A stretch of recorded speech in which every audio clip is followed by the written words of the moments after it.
በትግራይ እየተባባሰ የመጣውን ወታደራዊ አፈሳ ተከትሎ በርካታ ወጣቶች ጉዳት እየደረሰባቸው መሆኑ ታወቀ። የግዳጅ አፈሳው ካመጣው ጣጣ ጋር በተያያዘ ወጣቶች በቁጥጥር ስር ከዋሉ በኋላ አንድም በተሽከርካሪ በመጓጓዝ ላይ እያሉ ለማምለጥ ወይም ደግሞ በማሰልጠኛ ጣቢያ ውስጥ እንደዚሁም በማቆያ ቦታዎችም እያሉ ለመሸሽ በሚያደርጓቸው ጥረቶች ለከፍተኛ ጉዳት እየተጋለጡ መሆኑን የቢቢሲ ትግርኛው ክፍል ድረገጽ ዘገባ አመላክቷል። ቢቢሲ ከተጎጂዎች ቤተሰቦች፣ ከወታደራዊ ስልጠና ያመለጡ ወጣቶችንና የሕክምና ሰነዶችና አንዳንድ መረጃዎችን አገላብጬ ተመልክቻለሁም ሲል በዚሁ ዘገባው አስታውቋል። የክልሉ የሰላምና ደህንነት ቢሮን አናግሬያለሁ ያለው ቢቢሲ በትግራይ ውስጥ ለጦር ኃይሎች የተመለመሉ ወጣቶች እየሰለጠኑ መሆኑን አምኖ ነገር ግን ደረሱ በሚባሉ ጉዳቶች ዙሪያ የሰጠው መረጃ አለመኖሩን አመላክቷል። የቀደሙት መረጃዎች ወጣቶች በግዳጅ ሲወሰዱ ከተሽከርካሪዎች ላይ ዘለው ለማምለጥ በሚያደርጓቸው ሙከራዎች የጉዳት ሰለባ እንደሚሆኑና አካላዊ ጉዳቶችንም ጭምር እንደሚያስተናግዱ እንደዚሁም አንዳንድ ጊዜም ለማምለጥ ሞክረው የተያዙም ከባድ አካላዊ ድብደባም እንደሚገጥማቸው አመላክተዋል። በዚሁ ድብደባና ለማምለጥ በሚደረጉ ጥረቶች በሚፈጠሩ አካላዊ ጉዳቶች አንዳንዶች ሆስፒታል ጭምር የተኙ መሆኑም ታውቋል። በተጨማሪም ወጣቶች ማቆያ ቦታ እያሉ ለመውጣት በሚያደርጓቸው ጥረቶች ለጠባቂዎች ከፍተኛ ገንዘብ እየከፈሉ ለመውጣት እንደሚገደዱም ታውቋል። ወጣቶቹ ጦር ግንባር እንዳይሄዱ ለማዳን የማስለቀቂያ ክፍያውን የሚፈጽመው ቤተሰብ ነው። አሰሳዊ ስራ ቦታዎችን በተለይ ደግሞ በጉልበት ስራ የሚተዳደሩና በማዕድን ማውጣት ስራ ጭምር የተሰማሩትን ወጣቶች ኢላማ ያደረገ መሆኑንም ቢቢሲ አመላክቷል። በወርቅ ማውጫ ቦታዎች ወጣቶች በስፋት የሚሰማሩ መሆኑን ያመለከተው ቢቢሲ ይህንን የሚያውቁ ታጣቂዎች ተሽከርካሪዎችን አሰማርተው ከበባ በመፈጸም በርካታ ወጣቶችን አስገድደው በመኪና በመጫን እንደሚወስዷቸውም አክሏል። ይህ ሁኔታ የክልሉ ጊዜያዊ አስተዳደር ፕሬዝዳንት ሌተናል ጀነራል ታደሰ ወረደ ከስልጣን ከተወገዱ በኋላ በከፍተኛ ደረጃ ተስፋፍቶ ቀጥሏልም ተብሏል። በአካባቢው ወርቅ ማዕድን ማውጣት የሚሰሩ ወጣቶች ትንሽ መኖሪያ ቤት ነገር ቀልሰው እዚያው ያድራሉ። እንደተለመደው በሰኔ ወር መግቢያ ላይ በነበሩት ቀናት በቦታው የቀን ስራቸውን አጠናቀው መኝታ ላይ የነበሩ ወጣቶች የገጠማቸው ክስተት ግን የተለየ ነበር። በአካባቢው ሰዓት አቆጣጠር ከንጋቱ 11 ሰዓት ተኩል ላይ አካባቢው በታጣቂዎች ተከበበ ያለው ቢቢሲ በዚያው ሰሞን 180ዎቹ ወጣቶች በ25 ታጣቂዎችና በ4 ፖሊሶች ታፍነው ተወሰዱ።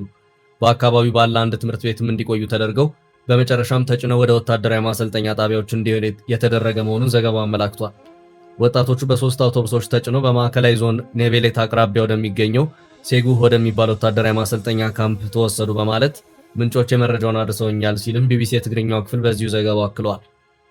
ማርያም ሸዊቶ ወደ ተባለው ቦታ ሲደርሱ አንዳንዶች ለማምለጥ ሙከራዎችን ሲያደርጉ የጉዳት ሰለባ ሆነዋልም ተብሏል። ለማምለጥ በሚፈጠረው ግብግብ ወጣቶቹ በታጣቂዎች ተኩስ እንደሚከፈትባቸው እንደዚሁም ከተሽከርካሪዎችም ጭምር ወድቀው ለከፋ አካላዊ ጉዳት እንደሚዳረጉም ታውቋል። ህወሓትን የተቃወሙት የ76 ዓመት አዛውንት ታሰሩ። በትግራይ ክልል ህወሓት የፈጸመው እስር ቁጣ ቀስቅሷል። የእንደርታ ተወላጅ እንደሆነ የተነገረላቸው የ76 ዓመት አዛውንትና በነባር የህወሓት ታጋይነታቸው የሚታወቁት እናት አህዛ ህሉፍ ህወሓት ላይ በሰነዘሩት ትችት የተነሳ ለእስር መዳረጋቸው ብዙዎችን አስቆጥቷል። እስሩን ተከትሎ በማህበራዊ ሚዲያ አቶ ጌታቸው ረዳን ጨምሮ በርካቶች ተቃውሞ እያሰሙ ይገኛሉ። አዛውንቷ በክልሉ ስላለው የፍትህ እጦት፣ የመልካም አስተዳደር እክልና የፖለቲካ ብልሽት አስመልክተው በሰጡት ቃለ መጠይቅ የተነሳ ስለመታሰራቸው መረጃ ያመለክታል። ከ6 ቀናት በፊት አዛውንቷ ለአንዳ ሪፖርት ለተሰኘ በትግርኛ ቋንቋ ለሚቀርብ ዲጂታል ሚዲያ የሰጡትን ቃለ መጠይቅ ተከትሎ ለእስር መዳረጋቸውን መረጃ ያመለክታል። አዛውንቷ ቃለ መጠይቁን በሰጡ በ3ኛው ቀን በህወሓት ታጣቂዎች መወሰዳቸውንና መታሰራቸውን ምንጮች አረጋግጠዋል። አዛውንቷ በቃለ መጠይቁ ለምን ልጆች ወደ ጦርነት ይገባሉ በሚል መጠየቃቸውና መናገራቸውን ተከትሎ ለእስር መዳረጋቸው ተነግሯል። ህወሓት ከሰሞኑ የወታደራዊ እንቅስቃሴና ምልመላን ጨምሮ ቡድኑ በሚያደርጋቸው ውሳኔዎችና ክንውኖች ላይ ተቃውሞ የሚያሰማ ከ20 ዓመት እስከ ዕድሜ ልክ የሚያስቀጣ አፋኝ ህግ ማውጣቱ የሚታወስ ነው። ይህ ህግ በወጣበት ሰሞን እኚህ እናት በንግግራቸው የተነሳ መታሰራቸው ታዲያ ቁጣን የፈጠረ ሆኗል። አዛውንቷ እንዲለቀቁ የሚጠይቅ በማህበራዊ ሚዲያ ትሬንድ እንቅስቃሴን በርከት ብሎ ታይቷል። አዛውንቷ ግን አሁንም ድረስ በእስር ላይ እንዳሉ እየተገለጸ ነው። የቀድሞ የትግራይ ክልል ጊዜያዊ አስተዳደር ፕሬዝዳንትና አሁን የጠቅላይ ሚኒስትሩ የምስራቅ አፍሪካ ጉዳዮች አማካሪ አቶ ጌታቸው ረዳ ጉዳዩን ዛሬ አንስተዋል። አቶ ጌታቸው በይፋ የፌስቡክ ገጻቸው ከእስሩ ጋር በተገናኘ አንድ መልእክት ዛሬ አጋርተው ታይተዋል። አቶ ጌታቸው የአዛውንቷን ምስል አያይዘው በትግርኛ ባወጡት ጽሑፍ የልጆቻችንና የልጅ ልጆቻችን ሞት ይብቃን ብሎ መጮህ ወንጀል የሚሆንበት ትግራይ ከተፈጠረች ሰነባብታለች ብለዋል። አንዳንዶቻችንም አውቀንም ይሁን በስህተት ለዚህ ሁኔታ መፈጠር አስተዋጽኦ አበርክተናል። እጅግ ያሳዝናል፣ ያሳፍራል ሲሉ ጽፈዋል። የ76ዎቹ አመራሮች ልጆች በስርቆትና በዘረፋ ሲበለጽጉ በጦርነት ልጆቻቸውን ያጡ የ76 ዓመት አዛውንት እናት ግን ወደ ወህኒ ቤት የሚጣሉበትን እውነታ ከመመልከት በላይ ምን የሚያሳዝንና የሚያሳፍር ነገር አለ ሲሉም ጠይቀዋል። ጌታቸው ያጋሩት የማህበራዊ ሚዲያ አንቂ ጽሑፍ ደግሞ አንድ መንግስት የ76 ዓመት አዛውንት እናት ድምጽ ከፈራ ተቀባይነቱን እንዳጣ ይቆጠራል። ህወሓት ለትግራይ ህዝብ ውርደት ነው ብለዋል። አዛውንቷ ቃለመጠይቁን ካደረጉ በኋላ በሳምንቱ ሰኞ ዕለት ከመኖሪያ ቤታቸው በህወሓት የጸጥታ ኃይሎች ተይዘው ወደ መቀለ መወሰዳቸውን የአካባቢው ምንጮች ይገልጻሉ። በመቀለ ደብረ ዳሞ ድልድይ አካባቢ በሚገኝ የፖሊስ ጣቢያ ውስጥ ሳይታሰሩ እንዳልቀረ መረጃው አክሏል። አዛውንቷ በትግራይ ስላለው ሁኔታ በቃለመጠይቃቸው የፍትህ መጓደል መኖሩን፣ ደካማ አስተዳደር እንዳለ እንዲሁም የክልሉ የፖለቲካ ሁኔታ ውድቀት ውስጥ መግባቱን ተችተው ተናግረዋል። አዛውንቷ በባለፈው ጦርነት በቀጥታ ተጠቂ ከሆኑት መካከል ስለመሆናቸው ሲነገር በሁለት ዓመቱ ደም አፋሳሽ ጦርነት አንድ ልጃቸውን በሞት ያጡ መሆናቸውን ጌታቸው ረዳ ያጋሩ የመረጃ ምንጮች አስፍረዋል። አብዛኛው የትግራይ ማህበራዊ ሚዲያ ለታሰሩት እናት ፍትህ ሲጠይቅ፣ በአሜሪካ፣ ካናዳ እና ሌሎች ሀገራት ያሉ በህወሓት ደጋፊነታቸው የሚታወቁ ግለሰቦች ደግሞ አዛውንቷን ቃለመጠይቅ ያደረገው ለአንዳ ሪፖርት ሚዲያ መስራች የሆነው አቶ ሙሉጌታ እንዲታሰር ጥሪ እያቀረቡ እንደሆነ ተስተውሏል።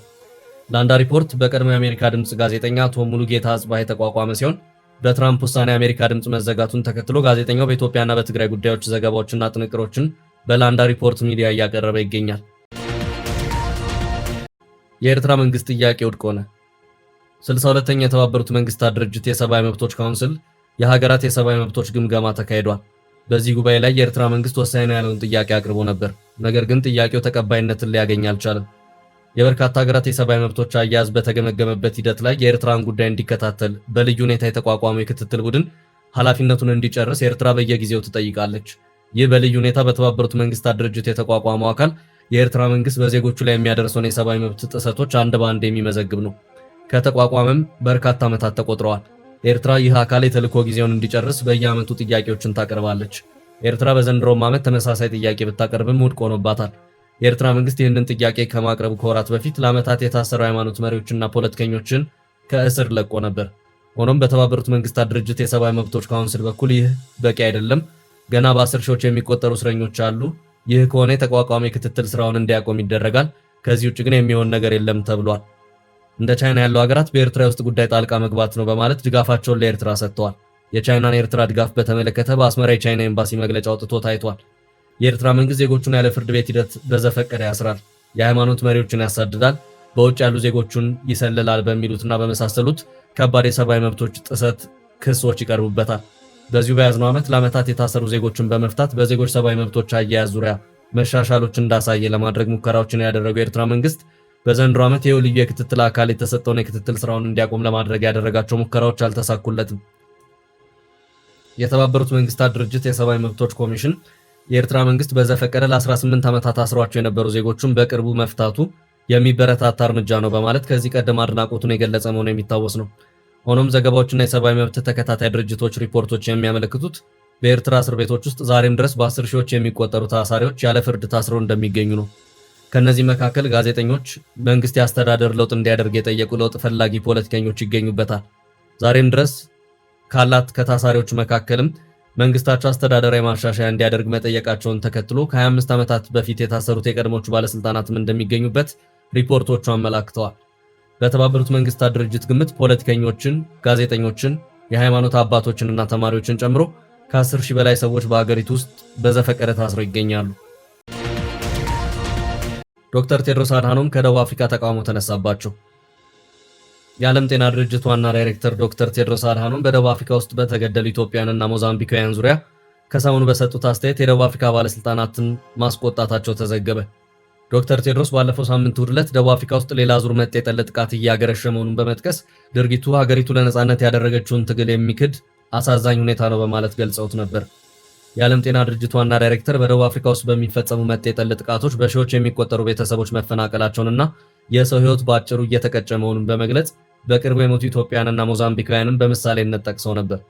በዚህም ቢያንስ 5 ኢትዮጵያውያንና 5 ሞዛምቢካውያን መገደላቸውን ያመለከቱት የዓለም ጤና ድርጅት ዳይሬክተር በሺዎች የሚቆጠሩ ደግሞ ለሕይወታቸው በመስጋት እየሸሹ መሆናቸውን በኤክስ ማህበራዊ ሚዲያ ገጻቸው ላይ አስፍረዋል። ይህንንም ተከትሎ የደቡብ አፍሪካ ባለስልጣናት የዋና ዳይሬክተሩ አስተያየት ትክክል አለመሆኑን በመጥቀስ በሀገሪቱ ውስጥ ተፈጥሯል ስለሚባለው መጤ ጠል ጥቃት ትክክለኛና አስተማማኝ መረጃ ለዓለም ጤና ድርጅት ለማስረዳት እንደሚፈልጉ ገልጸዋል። ከደቡብ አፍሪካ ለዳይሬክተሩ መልስ የተሰጠ ሲሆን ዓለም አቀፍ ግንኙነትና ትብብር መስሪያ ቤት የሚባለው የደቡብ አፍሪካ የውጭ ጉዳይ ሚኒስቴር ቃል አቀባይ ዶክተር ቴድሮስ የጠቀሷቸው የውጭ ዜጎች ሕይወት በማለፉ እንደሚያዝኑ በመግለጽ ምክንያቱ ግን መጤ ጠል ጥቃት እንዳልሆነ ማስተባበያ መስጠታቸውን የቢቢሲ ዘገባ አመልክቷል። ባለስልጣናት ለኢትዮጵያውያኑና ለሞዛምቢካውያኑ ሞት ምክንያቱ የመጤ ጠል ጥቃት አለመሆኑን ከመግለጻቸው በተጨማሪ የኢትዮጵያውያኑ ሞት ከተደራጀ ወንጀል ጋር እንደሚያያዝ፣ የሞዛምቢካውያኑ ሞት ደግሞ ምርመራ እየተደረገበት እንደሆነ ቃል አቀባዩ ገልጸዋል። ዶክተር ቴድሮስ በደቡብ አፍሪካ የነበረውን የአፓርታይድ ስርዓት ለማፍረስ የአፍሪካ ሀገራት በጋራ መቆማቸውን በመግለጽ ኢትዮጵያ ማንዴላን በመደገፍ ፓስፖርት ሰጥታ በአህጉሪቱ ውስጥ እንዲንቀሳቀሱ ስታደርግ ሌሎች ሀገራትም እንዲሁ በተለያዩ መንገዶች ድጋፍ ማድረጋቸውን አንስተዋል። ነገር ግን አሁን በደቡብ አፍሪካ ውስጥ በአፍሪካውያን ስደተኞች ላይ እየተፈጸመ ያለው መጤ ጠል ጥቃት ሀገሪቱ ለነጻነት ያደረገችውን ተጋድሎ የሚክድ ነው በማለት መውቀሳቸው በተለይ የሀገሪቷን ባለስልጣናት ያበሳጨ ስለመሆኑ ዘገባው አመልክቷል። ዋና ዳይሬክተር ቴድሮስ ጨምረውም አለመግባባቶችና ቅሬታዎች በደቦ ጥቃትና በጅምላ ጥቃት ሳይሆን በህግ ስርዓትና በህግ የበላይነት ብቻ ነው መፍትሄ ሊያገኙ የሚገባቸው በማለት በስደተኞች ላይ የሚንጸባረቀው ጥላቻ እንዲቆም፣ ጥበቃ እንዲደረግላቸውና ሰብአዊነት እንዲከበር ጥሪ አቅርበዋል። የኢትዮጵያ ፌዴራል መንግስት የፌዴራል ቤቶች ኮርፖሬሽን በጁባ ዘመናዊ መኖሪያና የንግድ ቤቶች ግንባታ ሊያካሄድ መሆኑ ተሰማ። እንደ ካፒታል መጽሔት መረጃ ኮርፖሬሽኑ ከጁባ መንግስት ጋር ባደረገው ስምምነት መሰረት ግንባታውን ለመጀመር የመጨረሻ ዝግጅቱን ማጠናቀቁ ተነግሯል። ኮርፖሬሽኑ በደቡብ ሱዳን ዋና ከተማ ጁባ ዘመናዊ መኖሪያና የንግድ ተቋማት ግንባታ ለመጀመር የሚያስችሉትን ሁሉንም አስፈላጊ ቅድመ ዝግጅቶች ማጠናቀቁንና ወደ ተግባር ለመግባት መዘጋጀቱን አስታውቋል። ይህ ግዙፍ ፕሮጀክት ወደ ትግበራ ምዕራፍ የተሸጋገረው ባለፈው ቅዳሜ ዕለት በጁባ ከተማ በተፈረመው የመጨረሻ ኦፕሬሽን ውል መሰረት መሆኑ ሲገለጽ፣ ስምምነቱ ቀደም ሲል በሁለቱ ወገኖች መካከል በአዲስ አበባ ተፈርሞ የነበረውን የመግባቢያ ሰነድ በቀጥታ ወደ ስራ የሚያስገባ ነው ተብሏል። ስምምነቱን የፌዴራል ቤቶች ኮርፖሬሽን ዋና ስራ አስፈጻሚ አቶ ረሻድ ከማል እና የደቡብ ሱዳን የመካከለኛ ኢኳቶሪያል ግዛት ገዢ ኢማኑኤል አዲል በጋራ ፈርመውታል። በዚህ ስትራቴጂካዊ አጋርነት መሰረት ኮርፖሬሽኑ በጁባ ከተማ በፍጥነት እያደገ የመጣውን የቤት ፍላጎት ለማሟላት የሚያስችሉ ዘመናዊ የንግድ ማዕከላትና የመኖሪያ ህንፃዎችን ግንባታ በበላይነት ይመራል ተብሏል።